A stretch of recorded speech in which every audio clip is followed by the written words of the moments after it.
talking about it. But you know, I'm glad. I think we all are. I think we're all in the same boat, and it just gets older after a while. But and I would. It does. Tired, I guess, is an understatement in some way. Exhausted, I would say. We're exhausted by the constant stream of what seems so completely counterintuitive to us as Catholics. So, what do we do about that? So what should be our response? Yeah, in fact, my response is really doubly, triply difficult because I teach at Grove City College in Western Pennsylvania, Grove City, Pennsylvania, and it's Presbyterian affiliated. Most of our students are kind of non-denominational evangelicals. Faculty is too. I mean, we have about a faculty of about 140, 150 people, probably only a dozen or so Catholics. Now they're great to me. They're wonderful. They're all interested in Catholicism. It's still a good place to be a Catholic, but I'm just hit all the time from students and other faculty members who email me or walk into my door and say, hey, Dr. Kengor, I just read this today about the Pope now is blessing same-sex marriages. And I'll say, well, no, he's not blessing same-sex marriages. This was about couples. And they're like, well, this is saying it's about... We're getting some connection difficulties here. We apologize for that. Oh, so, can you hear me? Yeah, for whatever reason, we've been having some connection issues. We're not sure what's causing that. Right. Jake's working on it in the back end, but you cut out. I mean, we've been talking a lot about fiducia supplicans here and the chaos that has ensued as a result of that. I mean, sort of talking out of both sides of your mouth. And I can appreciate how that puts you in a difficult situation because you're working at a non-Catholic school, as you said, and you're trying to explain, and you find yourself explaining the nuances. The whole time you're like, I don't want to be explaining the nuances. I want to be sharing the clarity, the truth, and the power of that gospel message. Instead, we're talking about the nuanced spin that keeps happening to us. Yeah, well, and one of my colleagues said, we used to be able to count on you guys in the Catholic Church. And one of them said, we're watching all of the mainline denominations kind of melt down. Presbyterian Church USA, which I used to be before I converted, United Methodist Church, Episcopal Church, and when Benedict was in and John Paul II was in, we could count on you guys. We knew that the Catholic Church was going to lead the way on clarity on these issues like marriage and gender and everything else. And I'll say, well, if you really look at what Francis has said, he's been really good on the gender stuff. He's called gender ideology evil. He doesn't support same-sex marriage. And then my friends will say, yeah, but look at this statement from, and I get to the point where I have this conversation 10 times a day, and it's exhausting, Joe, right? I mean, that's it. And you get to that point, and it's like I'm wiped out talking about it all the time. Could we please just get back to the basics? And this has been what I call I label it the canary in the coal mine argument. Right. When you have Regis Martin would be an example of this. Ralph Martin's another example of this. I would even dare say Bishop Robert Barron is an example of this. When you get people in that category, they don't rock the boat. They're not in the business of touching that third rail. They are mainstream Catholic thinkers, and when they start complaining about problems, you got issues, and you can't just ignore it. And this is the kind of thing we're dealing with. Let me throw another log on the fire before we end up in our break here. The WEF. The Davos meeting that just happened, Pope Francis wrote Klaus a personal letter. And in that letter, you don't get the, hey, guys, I appreciate your good intentions, but let's, focus on some things that you're doing bad things you're spreading across the world. Let's just spin those good intentions to actual good works. Like, he doesn't say any of those things. He doesn't correct them. It's not a meet him where you're at and take them where you got to go. It's meet him where you're at and hang out with them. And we see this, again, going back to being exhausted. We're kind of all exhausted by the globalist, communist infiltration that we appear to see in front of us. And as lay folk, we're just like what comes next? Like, we're all waiting for another shoe to drop. Every day we get up, we're like, oh, there's going to be something. Right. Yes, right. And it's rarely to never okay, now listen, here's your blessing, right? You as an individual, now go and sin no more, right? I mean, you hardly ever hear that. Everybody says, well, it's because he's the Pope of mercy, and that's a good thing. I know Jesus is the God of mercy. I mean, but part of mercy is correction too, and the merciful step of telling somebody, listen, that behavior, that lifestyle that you're engaging in could send you to hell, right? And even way before that, before you die, can cause you a lot of problems in this world. So that's not good. Stop the sinning. All right. Yeah, I'll give you a blessing to help you along your path and so forth.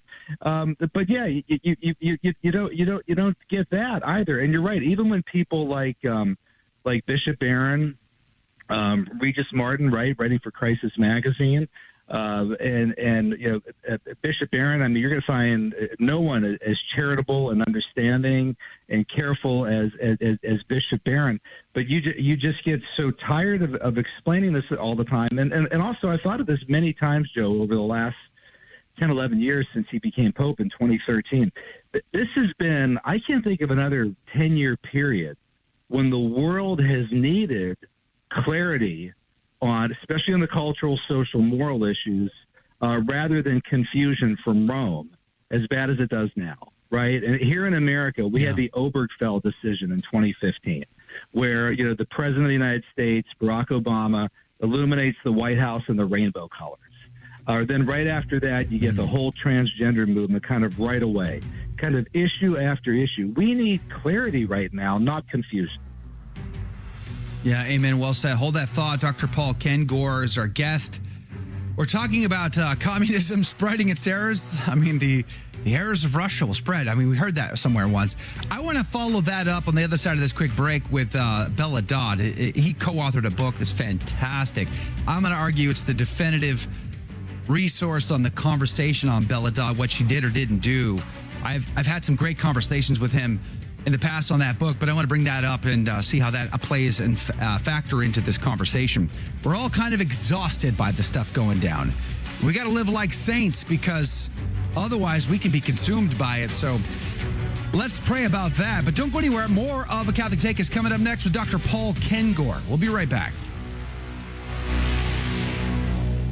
In 1937, 20 years after Our Lady appeared in Fatima, Pope Pius XI wrote the encyclical on atheistic communism, precisely to warn the faithful about Russia's errors. Pope Pius XI, quote, "Atheistic communism aims at upsetting the social order and undermining the very foundations of Christian civilization. For the first time in history, we are witnessing a struggle, cold-blooded in purpose and mapped out to the least detail between man and all that is called God," close quote. Now that is really interesting, because right there, the Pope is quoting from 2 Thessalonians 2:4. That's the section that St. Paul is writing about the Antichrist. This satanic scourge is in opposition both to reason and to divine revelation. Entire peoples find themselves in danger of falling back into a barbarism worse than that which oppressed the greater part of the world at the coming of the Redeemer.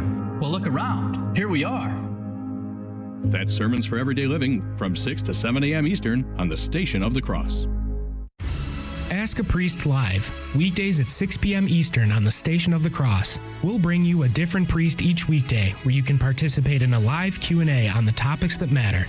To get your question in for Father, call 1-877-511-5483 while the show is live. Email us anytime at priests@thestationofthecross.com or visit our show page at thestationofthecross.com/askapriest.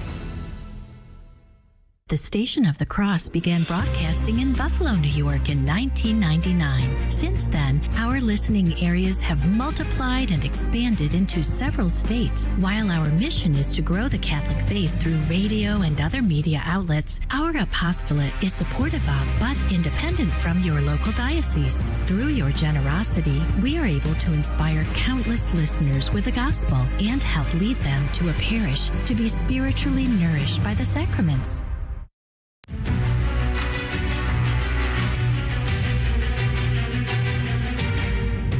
Praise be to Jesus Christ. Welcome back to A Catholic Take, a bold synthesis of information and inspiration. I'm your host, Joe McLean. So good to be on with you. At the top of the hour, we say goodbye to the radio. We stay on the live video feed for what we call the after show, and you get to comment directly. We take your opinions, your comments, your questions, anything you want to talk about. It's all on the table during the after show, and you can find more information at thestationofthecross.com/ACT. You can find the live video player there, and just underneath, there are icons for like YouTube, Facebook, places like that where you can comment and interact live. But let me just tell you, if you get on the email list, the insider email list, you get access to the Telegram group, the private community where we hang out 24/7, sharing our faith, our thoughts, and everything in between. Please do hang out with us.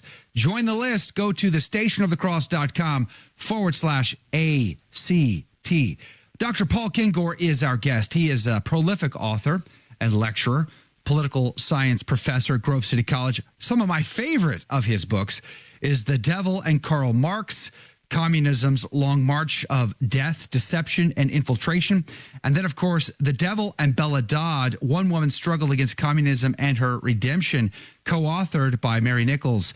And it's I call it the penultimate book. I think it's amazing. Dr. Kengor, welcome back to the show. You must still get accolades from that book. I mean, it was just so good. Yeah, well, thanks a lot, Joey. I appreciate that. And I mean, the book deserves accolades because Bella Dodd does. I mean, she was a remarkable woman, and in fact, so in this whole issue of communism, right?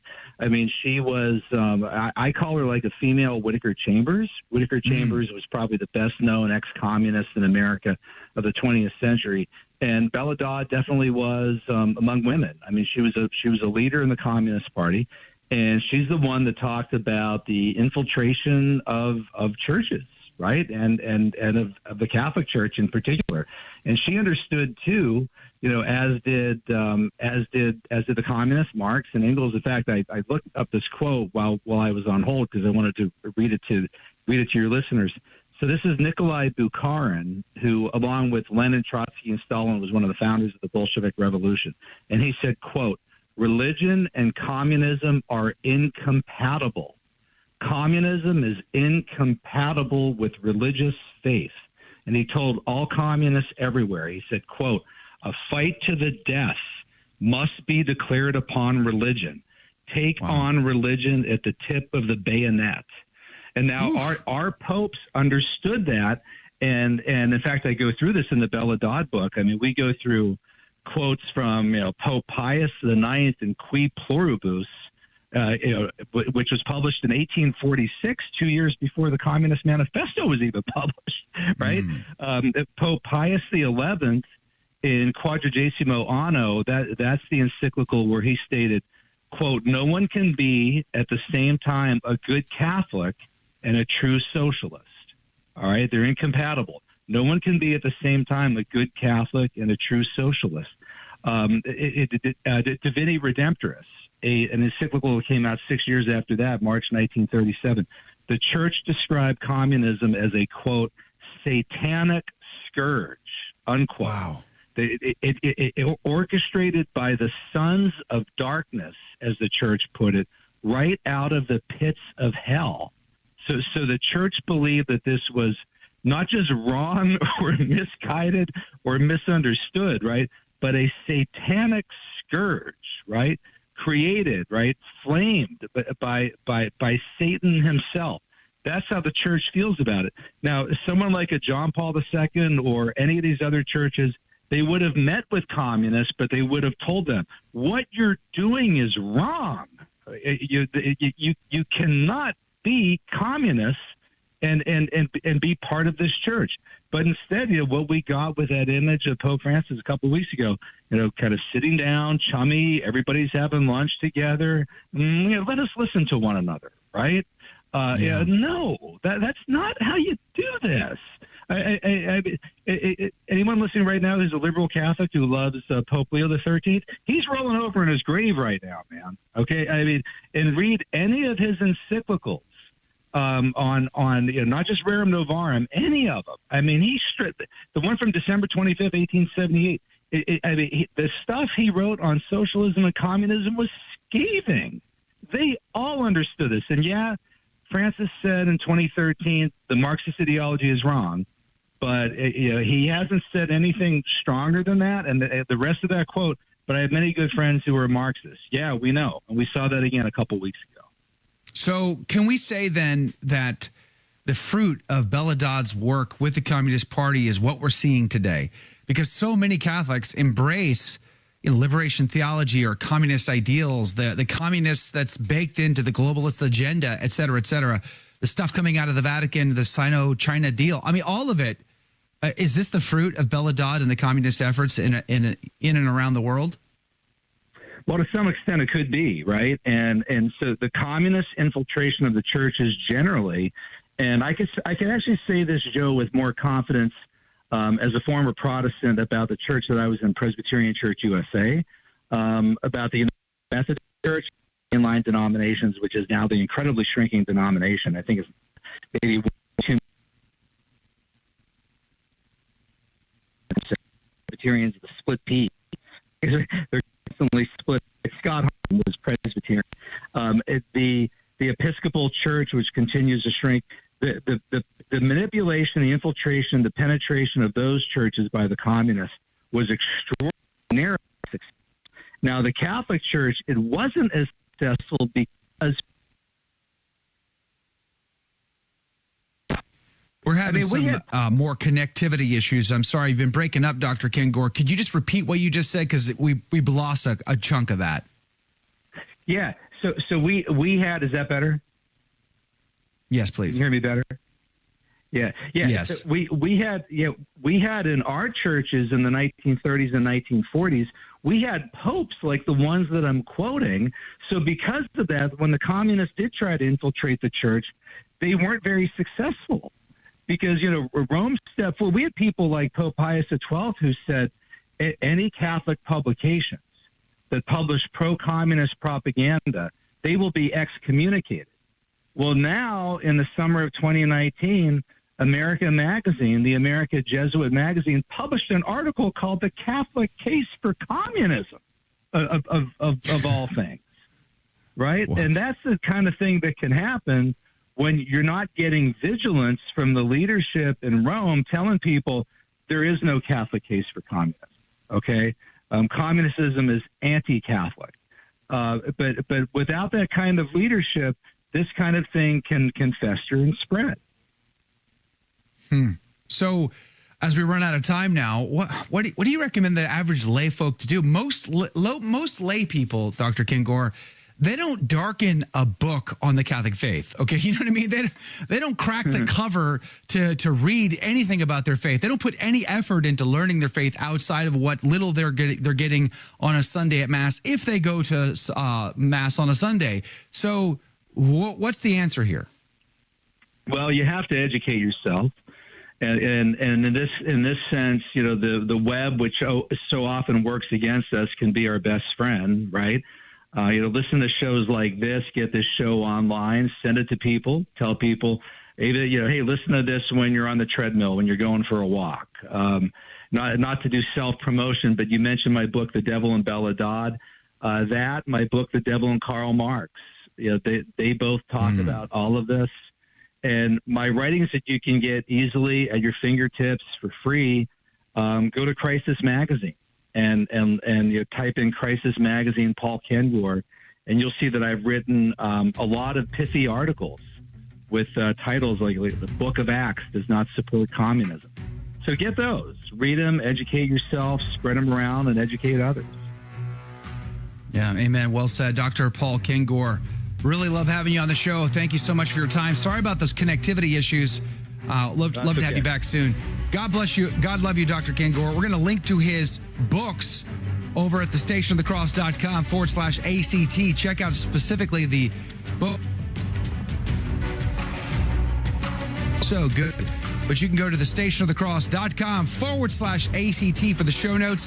And you get signed up into the insider email list that gives you access to the private Telegram group. We're going to go into the after show. Coming up tomorrow, Xavier Reyes Ayal is back on the program. Let's talk about prophecy. Let's talk about the French Revolution. What do you say, huh? Are you going to be there? We'll see you there. God love you. So what did you think of today's show? Let's discuss that right now in the After Show. Your take on the After Take. Comment, interact live with me and the team. All you need to do is search for one of our live video feeds on Facebook, YouTube, Rumble, Twitter, LinkedIn, and elsewhere. Simply search for the Station of the Cross, Joe McClain, or A Catholic Take. I'm looking forward to seeing you and interacting with you directly. It all starts right now. It's the After Show. And we are back. Happy Tuesday, everyone, and happy anniversary, Joe. Happy anniversary of A Catholic Take. It's been 1 year on the air. Today the day? Today's the day? Of course. Oh, you missed my message in the Telegram group. I did. Today's the day. I didn't have a chance this morning to catch up before the show, but I guess that makes sense now that we've had nothing but production problems, the technical problems. As soon as you apologized to Dr. Kengor for the technical issues, your Comrex dropped out for about 2 or 3 seconds. So good times. I don't know what's going on. What? People in the YouTube chat were complaining about internet being weird in Texas, and Paul said he's been having trouble with even the Buffalo terrestrial radio station. So maybe there's maybe there's solar flares or the aliens are finally attacking or something. I don't know. About darn Probably time. Bigfoot. How long does this take? I think Bigfoot's been chewing through our cables. That's what it is. Sasquatch and a flying saucer covered up by government officials. Exactly. It's 2024. Can we get this show on the road already? Good grief. It's like the military. Hurry up and wait. This poor alien's just sitting out there waiting for the call to finally get this thing going. It's anytime bureaucracy gets involved. It's the guy's waiting for D-Day. Terrible. It's can we just go? Let's go. Yeah. Anytime now. Hey, Janice, good morning to you. Kathleen, good morning to you. Yvonne, Jen, good morning to you. Laura L, Mike K, Mateus, Reveille. That guy, he's getting as bad as Damon now. He just doesn't sleep. He's up all night. He's a night owl. Cindy K, good morning to you. Damon is on the team, of course. Praise be to God. Glad you're here. Thank you for doing it. Scrolling backwards. I didn't realize today was the anniversary day. T-Storm is in the house. Good morning to you. Mimi Sky, good morning to you. Nick, the mic is here. Praise be to God. I love seeing you back in the chat, Nick, the mic. That is really awesome. Eileen, good morning to you. Praise be to Jesus. So 1 year ago today, what was our show about? What was the first show about, Jake? Do you remember? I think it was about the Synod. I think it was who's running Synod? Things around here or something like that about the Synod. I was looking it up to double check that it was January 30th, and it looked like the first one was something about the Synod. I can check again. Let me see. Yeah. Isn't that funny? Polachicho! Welcome and good morning. Thanks for hanging out with us. Round one. Janice, good morning to you. Military kind of gal here. Hurry up and wait. That should be put on the cup right there. Hurry up and wait. Colleen, good morning to you. Gabrielle, good morning to you. Jessica Boggs. Have you guys read either of Kengor's books on the Marxist book or Marxism book, Karl Marx's book, or the Bella Dodd's book? Have you guys read either one of those? Let me know what you're thinking there. Robert, why are you taco? Don't be teasing me with food, bro. Can't eat this time of morning. Catholic 824, good morning to you. Anybody know any good websites for Catholic jobs? Isn't it CatholicJobs.com is the only website that I'm aware of about Catholic jobs. But of course, I think everybody uses LinkedIn these days. Hey, Margaret, good morning to you. And Patty, good morning to you. Janice, good morning to you. Jane Stevens, good morning to you. Or Jane Steves, good morning to you. She puts a great quote here. I would rather be governed by the first 2,000 people in the telephone directory than by the Harvard University faculty. William F. Buckley Jr. Woo! That is spot on right there. Jake, have you ever even seen a telephone directory? Have I ever seen one? Like a telephone book? Or yeah. What? Yeah, like a telephone book. Oh, yeah. I've used telephone books. Have you really? Of course. Wow. Hey, I can't remember the last time I've ever seen one. I was born in 1995, and we were homeschooled, and we didn't even have, we didn't have cable until I was 11, 12. So I grew up kind of a little bit out of time. Yeah. We had VCRs. We had phone books. We had dial-up internet for my early childhood. Dial-up. Yeah. Dial-up internet. Yep. The early stuff. That's good stuff, man. Hey, Purple Tiger 69 is on the team. Good morning to you. You got to be on the email list to get into the Telegram group. Sci-Fi Mike, good morning to you. Praise be to God. Lynn Pine, good morning to you. Nick the Mike, hanging out here. Good morning to you. Glad to see you here. Thanks for hanging out with us. Really appreciate it. Jane says, I started the Marx one, haven't gotten back. It's good. I love both of those books. So very good. And I do apologize for all the technical difficulties. We're not sure what's caused it. We have to figure that out. It's weird that it's happening on the Comrex side, by the way. Let's see. I see Epo Rose 1. Good morning to you, Yvonne. Alberto is on the team. Colin, good morning to you. Catherine Hickey, glad to see you here. Sunflares. Catherine's on the team, on Sunflares team. So how many people think it's Sunflares? Raise your hand. Let us know. Trad Jack Burton, tweet in tow. But can you use a phone booth to make a collect call? Asks Kathleen. Have you ever made a collect call via phone booth, Trad Jack Burton? That I don't think I have. I don't think I have. Have you ever used a phone booth? I think I may have a payphone. I think I may have used a payphone once. Maybe. Not sure. Isn't that great? How many of you have used to know where all payphones were? Like had them all mapped out in your head. You knew at any given time you knew where the closest payphone was, and you had quarters on you at all times as a result. Those were the days. Can you imagine? It makes me feel so old. To think about how remember when you used to have to like wind the phone and you had to put the thing on your ear? Remember those days? Good times. Do you remember those days, Joe? No, I don't. Like the Waltons or whatever? Exactly. Remember when you had to like send the message for the Yeah, exactly. This device over here. Amanda. Looks kind of like that. Amanda, good morning to you. Do you have that sound on the sound? Jane thinks we need the dial-up sound on one of my buttons. That'd be a great idea. That'd be fun to do. Sci-Fi says, I thought you could only use a phone booth to change into your super suit. I suppose. Awkward, but okay. Now, apparently, since there are no phone booths, people on the streets of Europe just change wherever they want. And, it's funny because I see some people like complaining about migrants using the bathroom on the streets.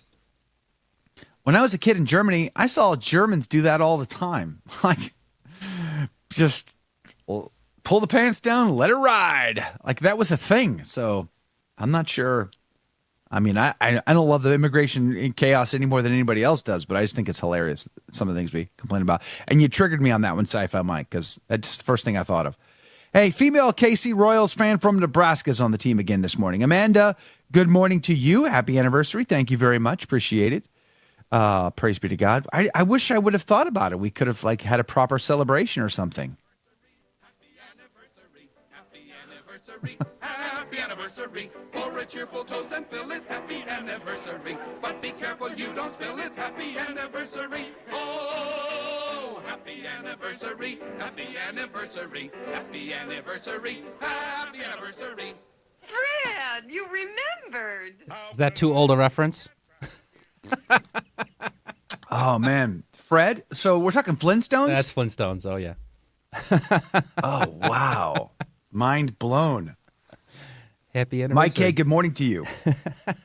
Kathleen says, my daughter thought phone booths were something that Doctor Who made. Now, that's not a phone booth. That's a condo, for crying out loud. You see how big those things are?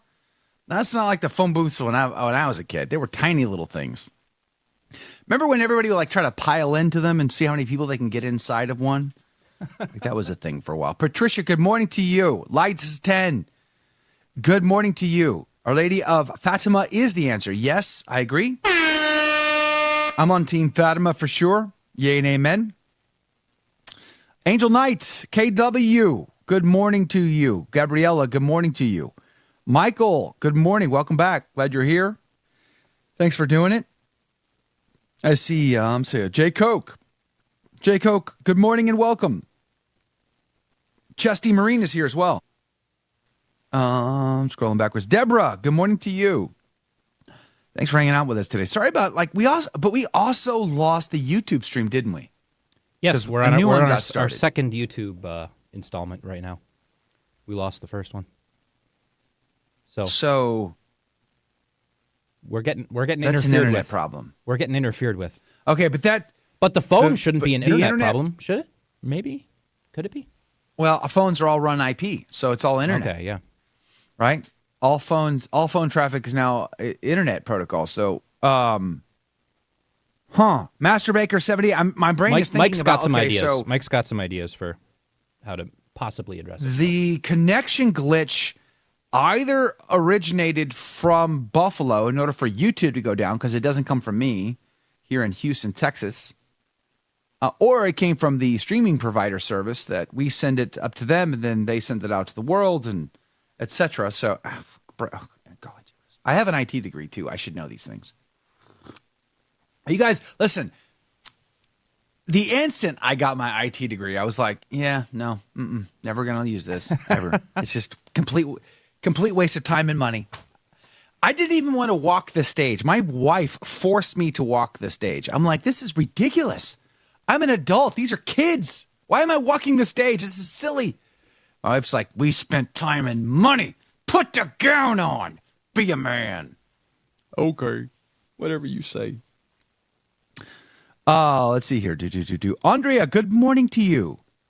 Yeah, I'm so sorry about the audio problems. It's just, golly whiz. It's just the way it is. Did we have any technical problems on that first show? We must have. I'm sure we did.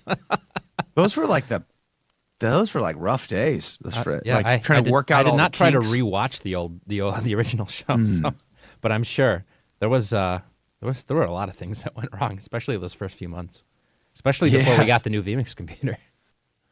Yeah, exactly. Any of you folks who joined after we got the vMix computer, you don't know how good you have it. You don't know how good you have it. That's right. That's what I'm saying. Right there. You got it so good, you got a moving camera now. Yeah, exactly. Congratulations and you're welcome. Okay?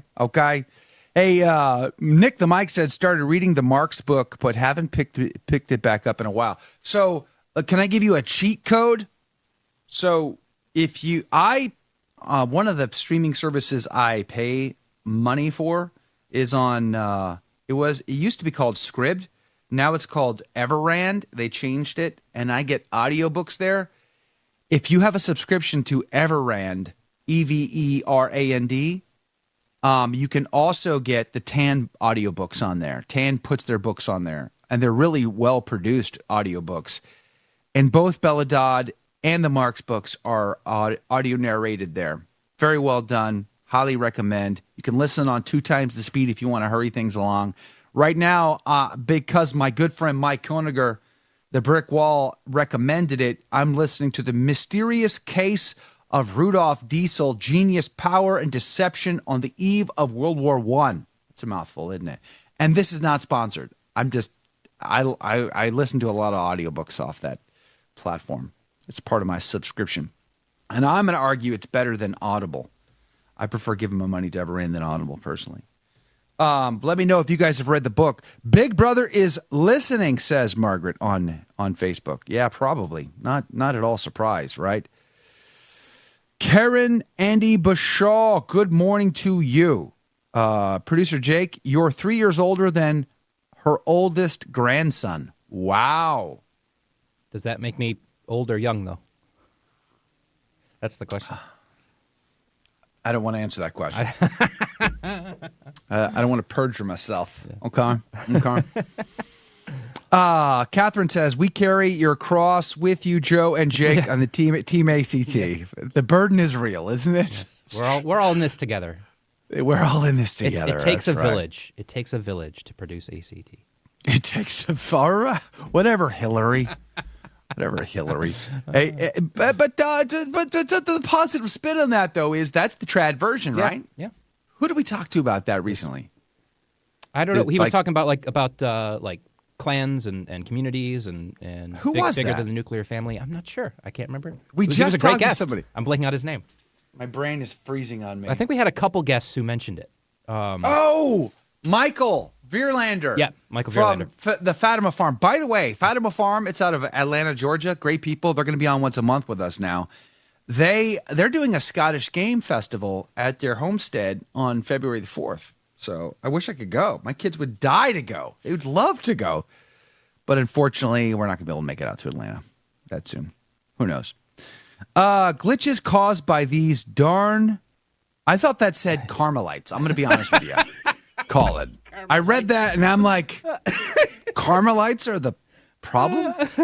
Are we talking discalced? Or what are we like? What are we talking about? But it was chemtrails. Yes. It was chemtrails. Chemtrails. It was the chemtrail. Alberto. Which you're triggering me a little bit, Colin, there. The Carmelites. We should get the Carmelites t-shirts to blame. The Carmelites are to blame for all of our troubles. Talking about chemtrails. So when I was flying to and from Italy, I've been on a lot of airplanes in my lifetime. I mean, I'm above average in flights. I wonder what the average is for the average human person. How many flights have they been on? I'm definitely above average. I'm not the most, to be sure, but I'm above average. I've been on a ton since I was a little kid, even flying across the oceans and whatever. So I've sat in a lot of window seats over my time. I just in the flight to Italy and back this last time, I saw planes fly, cut us off, perpendicular. Cut us off right in front of us. Passenger aircraft, cargo aircraft fly straight off in front of us at 40,000 feet. Like my brain was like, what? Like I could not believe. I saw that within a 5-minute span. It happened to us twice on the same flight.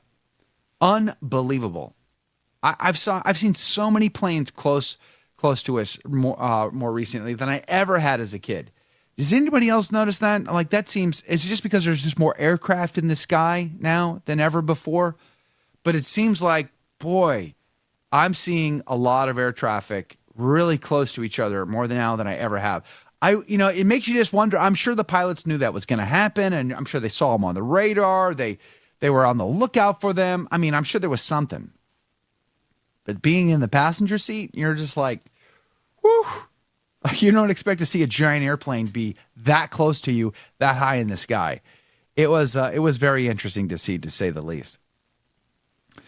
It makes me feel so safe. Carmelites and chemtrails.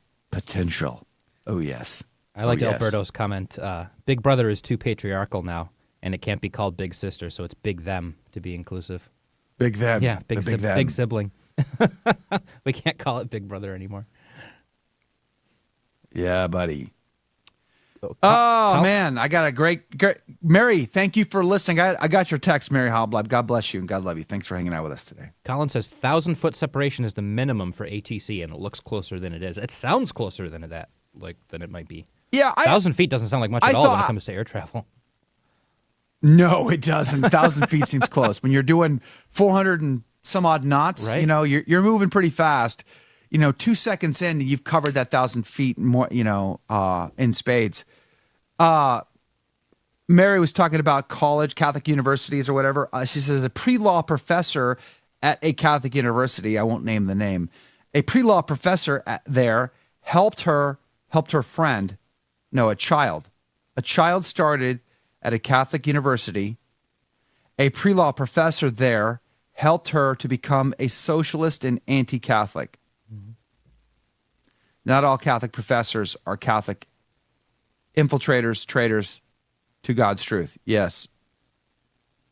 It's sad. It's sad.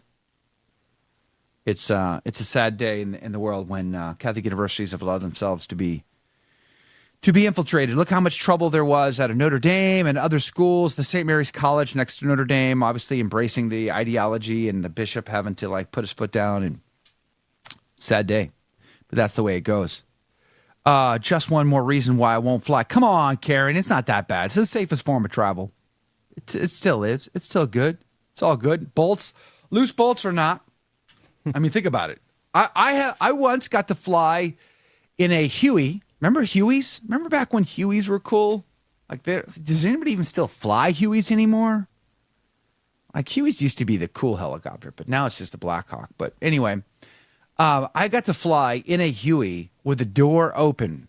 That was, and I'm afraid of heights, but that was a super cool experience. That was a lot of fun. I mean, you're strapped in with like a little tiny thing, and you're just like, it's going to be great. What could go wrong here? That was so much fun.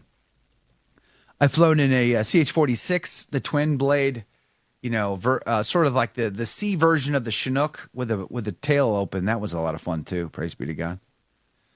And I've flown in some pretty small Cessna aircraft, and then obviously the big ones. The C-5 is the biggest aircraft I've ever flown in. I've taken a couple of trips in a C-5 before. The problem with the C-5 is it's boring as all get out.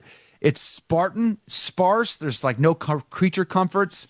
The floor is made out of steel grates so you can see down into the cargo hold, and there's no windows to look outside. I once flew in a DC-10 Mac flight where all the seats were turned backwards. That was interesting. So when you take off like facing down. It was very interesting. Colin says, I'm a pilot. Anyone can do it. Hey, you got a pulse? All right, let's fly this thing. Let's do it. Oh, man. Chesty Marine says, many trips on a CH-53 Sea Knights. Yes. I never got to fly on the Sea Knight, though. I mean, I worked on them, but I never got to fly on them. Only the 46s. Diane says, motion sickness and fear of heights. I have both of those things, Diane, but it's okay. You manage it. It's fine. C5 Galaxy, and it's a cold ride. Yeah, there's zero creature comforts on the C5. It is a massive aircraft, though. You're flying at a skyscraper. It's just so huge. I suppose a better analogy would be a warehouse. Epa Rose says, I went to Catholic University. They replaced the crucifix in the church with a resurrexit fix. I don't know how to say that right.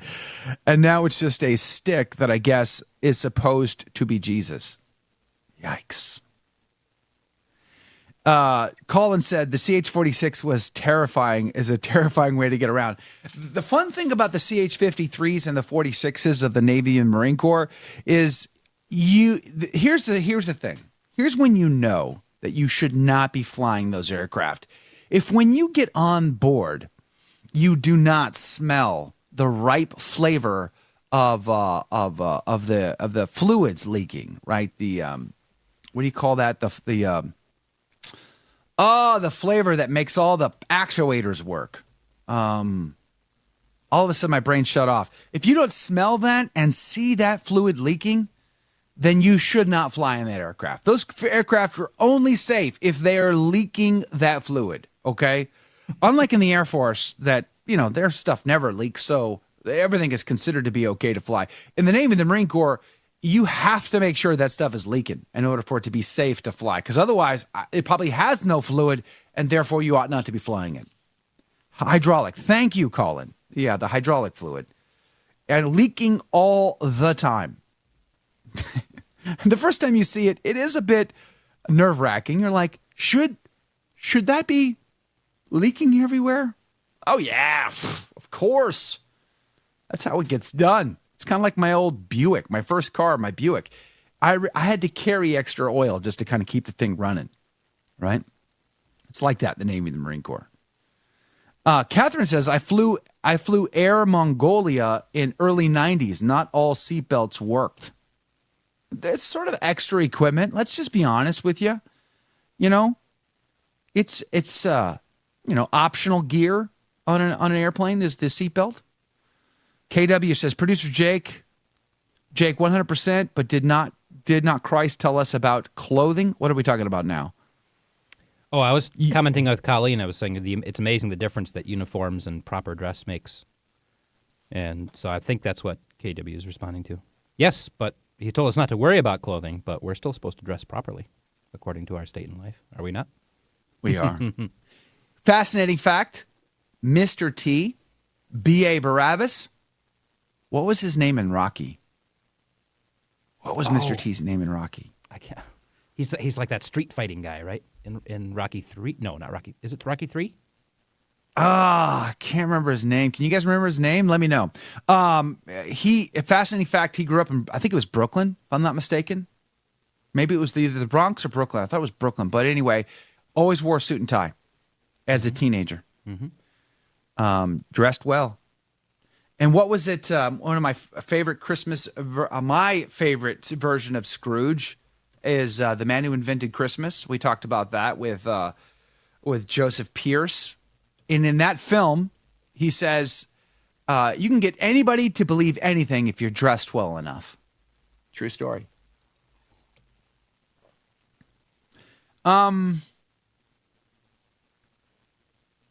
Lynn Pine asks, what about all the pilots becoming incapacitated? Clubber Lang.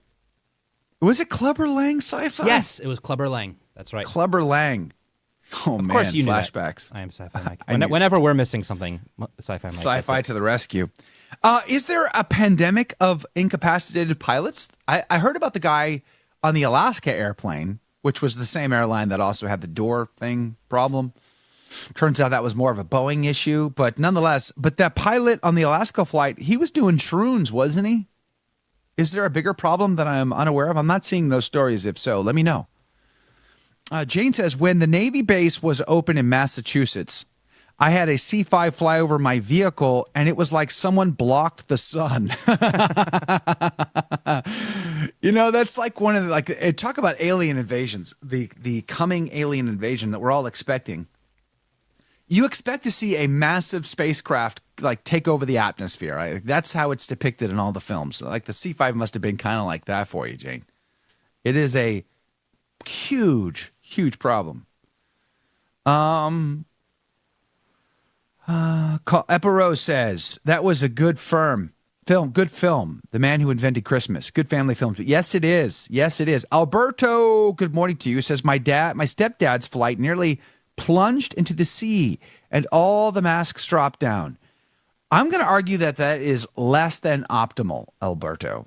Okay, on a scale of 1 to 10, what is that? Probably like a 7 flight, I don't know, 6 maybe, something like that. I mean, most of the time, you don't want your plane to plunge into the sea. I'm going to argue that. Eric JMJ is on the team, says good morning to you. Is there a bathroom on the C-5? Yes, there is. I can't actually recall what it looked like. I'm sure it looked like a standard airplane bathroom. Maybe Colin can, or some of the others can, who've flown on C-5s can chime in on that one. Do you remember what the bathroom is like? We should get a bathroom tour of a C-5.